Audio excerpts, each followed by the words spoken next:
70 chat रिया चक्रवर्ती की out होती है दोस्तों, जिसमें कि 10 बड़े खुलासे होते हैं। राहुल भोज आ गया, आपका होस्ट है दोस्त, और आप लोगों को मैं बताना चाहता हूं कि क्या वो बड़े खुलासे हैं जो कि रिया चक्रवर्ती की इन चैट्स को पढ़ने के बाद हुए। ये रिपब्लिक टीवी की रिपोर्ट्स हैं और ये खुलासे हैं। तो सबसे बड़ा तो दोस्तों ये खुलासा कि रिया चक्रवर्ती खुद थी। जी हाँ दोस्तों, आपको बता दूं इन चैट्स को पढ़ने के बाद जो है जो चीजें सामने आई हैं वो यही है कि रिया चक्रवर्ती खुद देती थी, लेकिन हार्ड सॉफ्ट जैसे वीड, हैश, एमए, एमडीएमए, ये सब चीजें। ये तो पहला खुलासा हुआ दोस्तों। दूसरा खुलासा जो कि रिया चक्रवर्ती ने की इन चैट्स को पढ़ने के बाद हुआ कि दीपेश सावंत उनको 2 बैग भर के डिलीवर करा। अब ये ग्रीन में क्या है, हैश है, वीड है, हमें नहीं पता दोस्तों। हमें इंतजार करना पड़ेगा जब नारकोटिक्स इसमें एंटर करेगा और सारी चीजें जो हैं वो तफ्तीश करेगा। तीसरा बड़ा खुलासा दोस्तों कि जया साहा जो हैं, जया साहा ने सीबीडी ऑयल और वाटर स्टोन जो है वो अवेलेबल करवाया रिया चक्रवर्ती को। जी हाँ, रिया चक्रवर्ती को अवेलेबल करवाया ये सब। और सीबीडी ऑयल जो है दोस्तों वो बैन है इंडिया में, राइट। एंड कहां से उसके पास आ गया? डेफिनेटली उसका भी कांटेक्ट जो है बड़े बड़े लोगों के साथ होगा। इसको पकड़ो, ये जया साहा को पकड़ो। तो ऐसे में दोस्तों अब ये बात सामने आ रही है कि जया साहा को किस तरीके से पता, उसको कैसे पता, क्या वो इस तरीके का गैंग चलाती है या क्या है भला, हमको नहीं पता।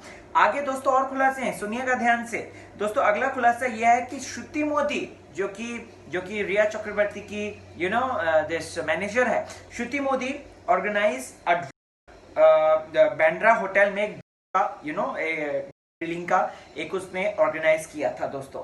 अगला जो खुलासा सामने आया है दोस्तों वो आया है कि सिमोन खंबाटा से रिया खुलेआम जो है ड्रग्स की बातचीत कर रही है और उनसे जो है लेन देन की भी बातचीत चल रही है, राइट। अगला जो खुलासा आया है दोस्तों वो आया है कि एक पब्लिसिस्ट जो है वो इन्वॉल्व है, जो कि सप्लाई कराता है रिया चक्रवर्ती को।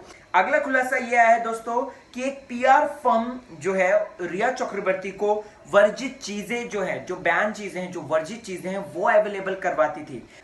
सेकंड लास्ट खुलासा जो समझ में आया है दोस्तों वो ये है रिपब्लिक की रिपोर्ट में कि सुशांत सिंह राजपूत को इलीगली दी जा रही थी ये चीजें, और ये जो चीजें हैं इन्हीं वजह से सुशांत भाई की हालत उस तरीके से हो गई थी। और लास्ट खुलासा जो आया है वो ये आया है कि 5 स्टार होटल की लॉबी में, प्रीमाइसेस में इस तरीके की डीलिंग होती थी। अब तो आप कुछ भी कर लो, मतलब अब कितने भी बड़े वकील को बुला लो, लेकिन नारकोटिक्स का ये जो केस बना है ना, बाय गॉड ऐसी एक्सपोज हुई है, really she got expose really. And this time मुझे नहीं लगता कि रिया को कोई बचाने वाला होगा, अनटिल एंड अनलेस कोई बड़ा इसके पीछे हाथ हो, या वैसे एक्सपोज होना चाहिए। आपको क्या लगता है दोस्तों? रिया चक्रवर्ती तो जस्ट एक जरिया है, एक प्यादा है।